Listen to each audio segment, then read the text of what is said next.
Smallpox is one of the greatest scourges in human history. The disease, which starts with a distinctive rash that progresses to pus-filled blisters, can result in disfiguration, blindness, and death. It first appeared in agricultural settlements in northeast Africa 10,000 years ago, and it has spread via Egypt to India.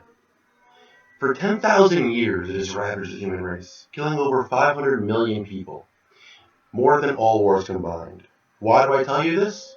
Because something very scary is happening. And like the Pirates of the Caribbean franchise, it all started in Disneyland. 2 months ago at Disney, there was a measles outbreak. It originated in the Philippines and has quickly spread to 182 people in 18 states, including Washington, D.C. Why is it spreading in the USA, the country that invented the measles vaccine, and had declared the virus eliminated in 2000? Because of the popularity of a since disproven study. In 1998, the Dr. Andrew Wakefield published a study that linked the measles vaccine to autism. The study generated tremendous publicity and was highly controversial from the start. In 2010, he was convicted of fraud and censored, and the paper was formally retracted. He had falsified his data. It's been called the most damaging medical hoax of the last 100 years. Because in 2007, a celebrity named Jenny McCarthy took up the flag, and despite the repudiation of the bedrock study, in fact the only study that has ever linked vaccinations to autism, Jenny began a campaign against vaccinations, as well as against science and reason. Facts be damned! She has helped usher in an era of scientific distrust, of woo medicine, and the notion that a mother knows better than the medical community what is best for her kids. That notion is born from a misunderstanding of science and a mistrust in authority, and it is dangerous. Because some people can't get vaccines. Some people have diseases and allergies that prevent them from being able to be vaccinated. Some people are too old or too young, and they depend on what's called the herd effect, or community immunity. If a large enough percentage of the population are vaccinated from a certain disease, the disease will be contained. However,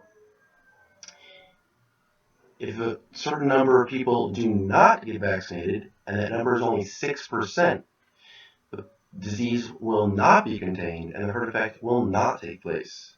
People's lives are depending on your decision. Your decision should include that thought, the welfare of other people, the welfare of the most vulnerable people, as well as the fact that the measles linked to autism was disproven. You should tell other people that. I don't think they know. Do you think that people who are making the decision to not get vaccinated know what they're doing? I doubt it. How could you defend that position if you were fully informed? So I encourage all of you to spread this information, to educate your friends and your family, because this is serious business. There are real lives at stake. We've become accustomed to disagreeing about silly things, like sports rivalries and partisan bickering. But this time, we should not let this evolve into an ideological or political battle. Facts are facts, and this is one of the most important things we do. It's why our world isn't wallowing in airborne disease. It's why babies and their mothers don't die during childbirth like they used to. It's why you're not expecting 1/4 of your offspring and siblings to die before reaching 10 years old. Some people don't like the idea of chemicals in their body. Have you heard of that scary chemical, dihydrogen monoxide? Be careful around that.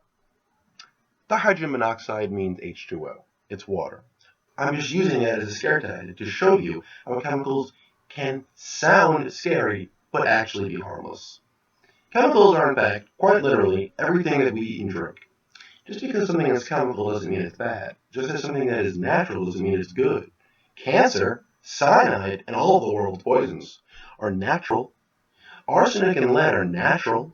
So maybe consider your stance on chemicals. In addition, a logical fallacy may be at work.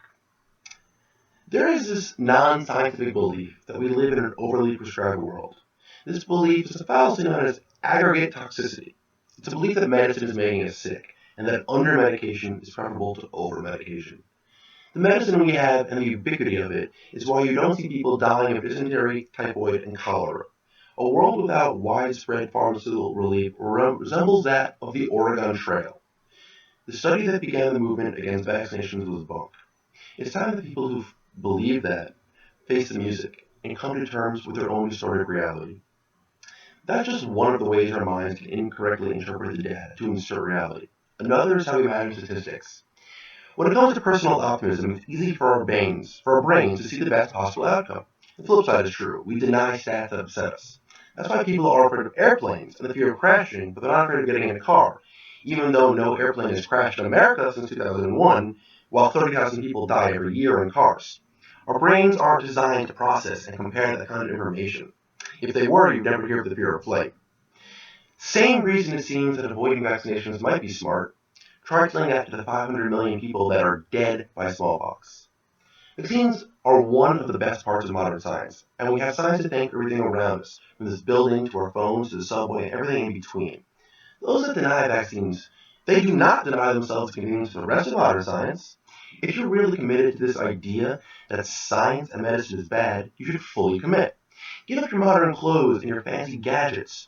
Return to the horse-drawn buggy and the telegram. Stop washing your hands. Did you know that hand washing is an invention of the 20th century that we use to combat illness? People didn't used to do that, ever. If your waiter didn't wash his hands, you'd call him irresponsible, wouldn't you? Vaccinations are part of being a responsible member of society. You should feel confident that I won't give you an ancient infectious disease if I sneeze in the same room you're standing in. The decision to vaccinate is not just between a parent and a child. It is a pact that society makes. It is your civic responsibility. The urgency of that responsibility is being impaired by the success of the last century vaccinations. We've been so effective at eliminating disease that people no longer fear it. Would you like to see the smallpox slides again? People are depending on you. Old people, young people, sick people, infants, and pregnant people. They're the most at risk. This is a black and white issue. Black plagues, and then seeing the white light. Speak to your doctor about this.